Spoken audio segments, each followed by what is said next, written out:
بسم اللہ الرحمن الرحیم ایاک نعبد و ایاک نستعین۔ جناب اسد کیسر صاحب، اسپیکر پاکستان نیشنل اسمبلی، میں آپ کو سب سے پہلے تو خراج تحسین پیش کرتا ہوں کہ یہ جو آپ نے آرگنائز کیا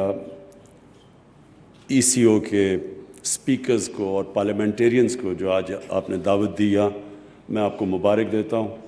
اور موزز اسپیکرز جو 10 ای سی او کے ملک سے ہیں، کئی زوم کے اوپر ہیں 2 اور باقی جو یہاں ہیں، میں آپ کو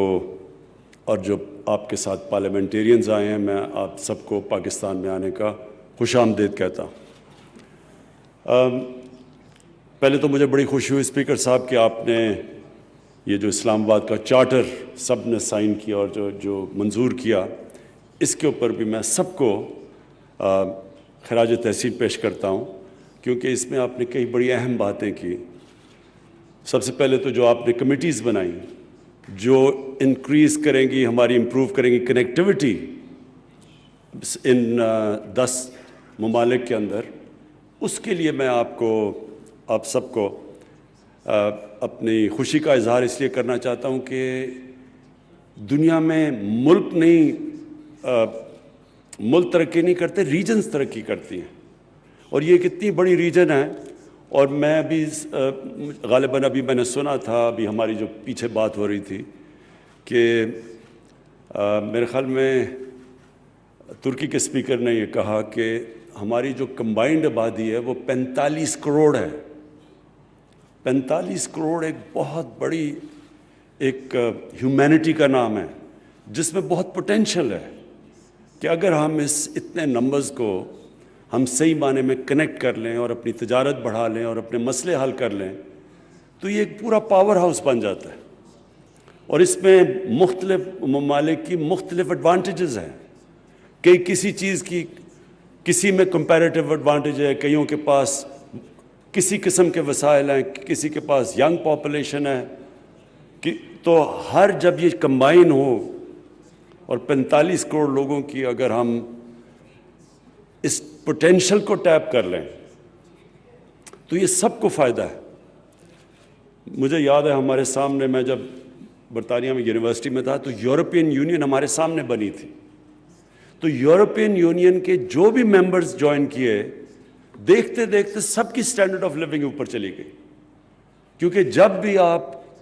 اکنامک کوآپریشن بڑھاتے ہیں،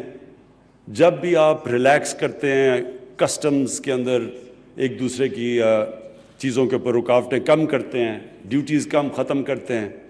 تو وہ سارے علاقے کو تجارت سے فائدہ ہوتا ہے۔ تو ہمارے پاس تو ایک یہ سارے خطے کے اندر ایک بہت زبردست اپرچونٹی ہے کہ اپنی کنیکٹیوٹی بڑھا کے اپنے ساتھ زیادہ کوآپریٹ کر کے، اور آپ نے جو کمیٹیز بنائی ہیں اس سے مجھے لگتا ہے، کیونکہ 2013 کے بعد بہت بڑا گیپ ہے کہ آپ کے جو یہ اسپیکرز کی میٹنگ ہوئی، تو اس سے زیادہ جب کمیٹیز فنکشن کریں گی، آپس میں کمیونیکیشن بڑھے گا، تو انشاءاللہ اس سے ہمارے ملک بھی قریب آ جائیں گے۔ اور جس طرح اور پارلیمنٹ ایک ایسی جگہ ہے جدھر بڑے مسئلوں کے فیصلے ہوتے ہیں، ڈیبیٹ ہوتی ہیں، تو ادھر یہ چیزیں بھی ڈیبیٹ ہوں گی جب آپ کی کمیٹیز فنکشن کریں گی کہ کس چیزوں میں پرابلمز آ رہے ہیں، اور انشاءاللہ پارلیمنٹ ڈیبیٹ کر کے وہ ایشوز دور کریں گے۔ مجھے یہ بھی خوشی ہوئی کہ آپ نے ایک تو ٹریڈ اور کنیکٹیوٹی کی بات کی، لیکن ساتھ ساتھ جو پولیٹیکل ایشوز ہیں اس کے اوپر آپ نے بڑا واضح سٹینڈ لیا، اور ہم سب کے لیے ایموشنل اٹیچمنٹ ہے 2 ایشوز کی، اور وہ دونوں ایشوز ناانصافی کی وجہ سے لوگوں کے اوپر ظلم ہو رہے ہیں، کیونکہ ان کو انصاف نہیں مل رہا، ان کو جو ان کا رائٹ ہے وہ نہیں مل رہا، جو انٹرنیشنل لاء نے، جو یونائٹڈ نیشنز کی سیکیورٹی کاؤنسل کی ریزولوشنز ان کے فیور میں ہیں، ان کے اوپر امپلیمنٹیشن نہیں ہو رہی، عمل نہیں ہو رہا، تو اس کی وجہ سے بڑی تکلیف میں ہیں لوگ، ایک فلسطین میں اور دوسرا کشمیر میں۔ اور اس لیے آپ نے جو بڑی واضح طور پہ اس کے اوپر ریزولوشن پاس کی، یہ جب ایک آواز اٹھتی ہے انصاف کے لیے تو وہ جتنی مرضی تھوڑی ہو شروع میں، وہ آخر میں اللہ الحق ہے، سچ ہے، وہ پھر پھیل جاتی ہے ساری جگہ. تو یہ بڑا اچھا سٹیپ ہے کہ آپ نے اس کے اوپر واضح طور پہ اپنے ویوز دیے کہ دونوں ریجنز کے اندر دونوں لوگوں کے اوپر ناانصافی ہو رہی ہے. میری آج میٹنگ ہوئی تاجکستان کے پریزیڈنٹ امام علی سے، تو تب میں نے ریئلائز کیا کہ اور بھی پرابلمز ہیں جو ہمارے سارے خطے کو فیس کرتے ہیں. ایک ہے کلائمیٹ چینج، گلوبل وارمنگ. یہ جن علاقوں کے اندر گلیشیئرز کا پانی جاتا ہے دریاؤں کے ذریعے، ان سب کو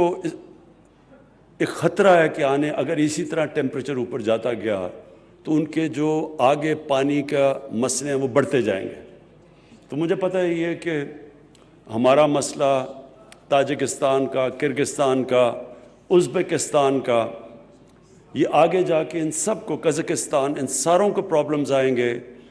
اگر ابھی سے ہم نے اسٹرکٹ میجرز نہ لیے، کوشش نہ کی کہ دنیا میں جو پوری موومنٹ چلی ہوئی ہے کلائمیٹ چینج کو روکنے کے لیے، اس موومنٹ کا حصہ بن کے ہمیں ابھی سے کوشش کرنی چاہیے کہ اس کے میٹیگیٹ کریں، کم کریں اس کے ایفیکٹس. پاکستان نے تو اس میں بہت بڑا ایک انیشیٹو لیا ہوا ہے. پہلے ہم نے 2013 سے لے کے 2018 1 ارب ہم نے درخت اگائے پختونخوا میں، جدھر ہمارے صوبے میں حکومت تھی. اب ہم نے اس سے بھی زیادہ ایمبیشس ٹارگٹ رکھا ہوا ہے 10 ارب درخت سارے پاکستان میں لگانے کا اگلے 5 سالوں کے اندر. اس 10 ارب کا 1 ارب درخت ہم نے ابھی کمپلیٹ کیا ہے پچھلے دنوں میں. اور یہ ہم اپنی پوری کوشش کر رہے ہیں کہ وہ جو کلائمیٹ چینج کو میٹیگیٹ کرنے کے لیے، اس کے ایفیکٹس کو، کہ ہم اپنی پوری کوشش کریں. اسی طرح جتنے بھی ہمارے 10 ممالک ہیں ECO کے، ہم سب کو اس کے اندر بڑی زور سے بھرپور طریقے سے شرکت کرنی چاہیے، کیونکہ اس میں آدھے ملک بہت بری طرح متاثر ہوں گے اگر اسی طرح ٹیمپریچرز بڑھتے گئے. دوسری چیز، ایک آج ہم نے جب گفتگو کی تو تاجکستان اور پاکستان نے یہ طے کیا کہ ہمیں پوری کوشش کرنی چاہیے کہ جب یونائٹڈ اسٹیٹس کی فورس وڈرا کریں افغانستان سے،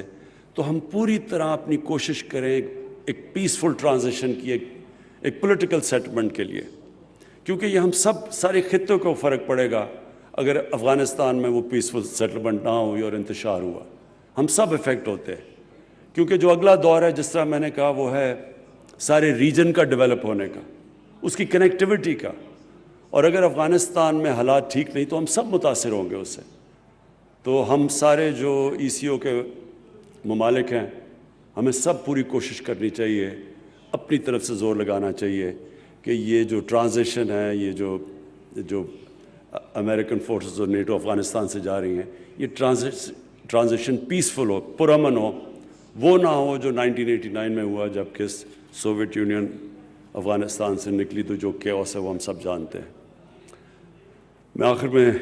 سب کو پھر سے ویلکم کرتا ہوں پاکستان. میں سارے اسپیکرز کو خراج تحسین پیش کرتا ہوں کہ جس طرح آپ نے بیٹھ کے ساری ایشوز ڈسکس کر کے جوائنٹ ڈکلیریشن نکالی ہے جو چارٹر آف اسلام آباد ہے. اور میں یہ امید رکھتا ہوں کہ یہ انٹریکشن ہمارے بڑھتے جائیں گے آپس میں، پارلیمنٹ سے شروع ہو کے پارلیمنٹیرین سے، اور پھر ہر شعبے میں، منسٹریز میں کوآپریشن ہوگی، ٹریڈ کی، کنیکٹیوٹی کی، کلچرل کانٹیکٹس کی، تعلیم کے اندر ایکسچینجز کی. اور انشاءاللہ یہ سارا خطہ اس سے سارا بینیفٹ کرے گا. بہت بہت شکریہ.